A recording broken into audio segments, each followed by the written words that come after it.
That went.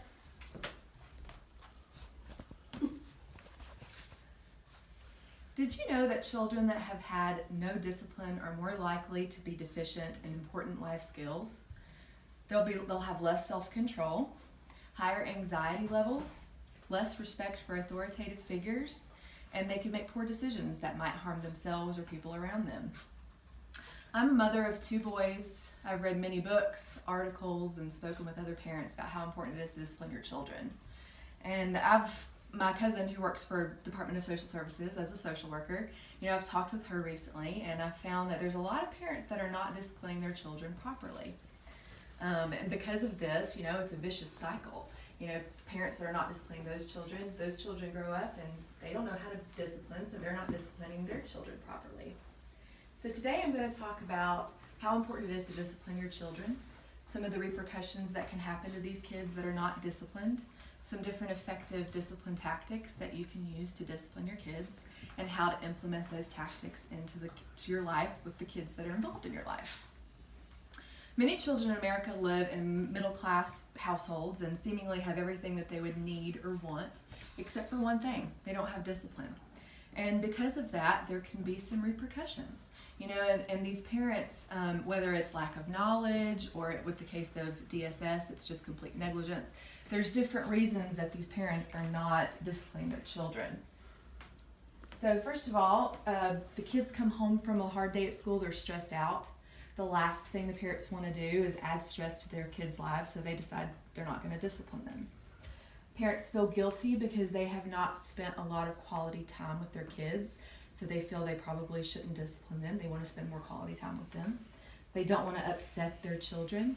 Parents are exhausted after a long day of work, and the last thing they want to do is put energy into disciplining their children. And they don't want to be mean to their kids. They don't want to be the bad guy, so they choose not to be. And because of these factors, there are repercussions. There's a lack of self-discipline with these children. They don't act as responsible as they should. In the book, The New Dare to Discipline by Dr. James Dobson, who is a very well psychologist and is very knowledgeable about parent-child relationships, he says, in a day of widespread drug usage, immortality, sexually transmitted diseases, vandalism, and violence, we must not depend on hope and luck to fashion the critical attitudes we value in our children. So basically he's saying it's up to the parents to guide their kids and teach them right and wrong. Kids can also lack self-control. An example of that would be when your kid grows up and is in college, they have a paper that's due the following day, and instead of finishing that paper, if their buddies come over and say, let's go see a movie tonight, they go see a movie. That is lack of self-control. They can also show lack of respect for authoritative figures. So if these kids are not getting discipline in the home and they go to school, the teacher's trying to tell them not to do something, they've not been disciplined. They're not used to being told not to do something, so they act out. So that's one of the things that can happen.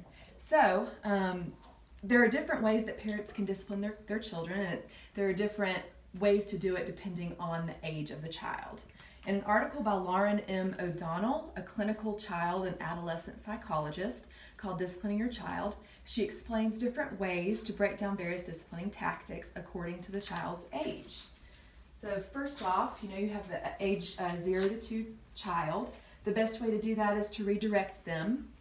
For example, if you have a baby that's crawling towards a power cord, you simply point to the power cord and say no, pick the child up, redirect them towards a toy that they can play with. Ages 3 to 5, timeout is a sufficient form of discipline. You have a designated area in the house that is for timeout, and whenever they do something they shouldn't do, you put them in that timeout area for 1 to 2 minutes. Ages 6 to 8, at this point, you do not want to be giving those children empty threats. An example of that would be they do something wrong and you say, you do that again, I'm going to kick you out of the house. That's obviously not going to happen. So instead, you say, do that again, I'm going to take away your video games for a week, or something that you can actually follow through with. Ages 9 to 12, at that point, they should be showing more responsibility. So if they have a homework assignment that's due, say they turn it in late, they get a bad grade for it, that bad grade should be their punishment. They should know that that's not good and that they should fix that. If they don't fix it, then at that point, you punish them by, saying, I'm going to take this away from you until you can fix the problem.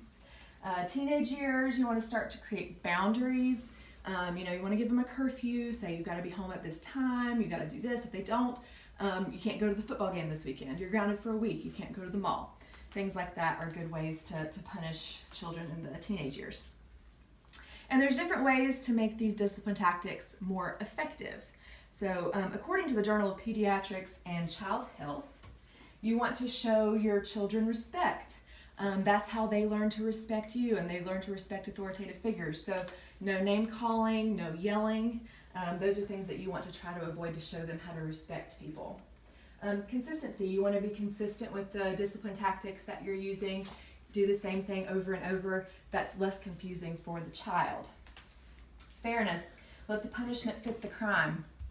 You want to make sure you're fair in your punishment. So if you have a 4-year-old that decides it would be a good idea to grab a box of crayons and color all over the wall, their punishment should be that they have to clean it up, and hopefully they'll learn not to do that again.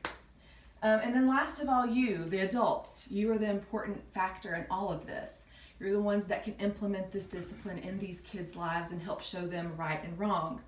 So in conclusion, we've learned that it's very important to discipline your children. They're depending on these adults to show them what's right and wrong and to guide them through life. Children are hungry for discipline, even though they may not know it or admit it. They need it, and you adults are the ones that they look up to, whether you're the grandparent or the parent or the aunt. They need that guidance in their life. So you are the ones that can help these children to become better adults. Thank you.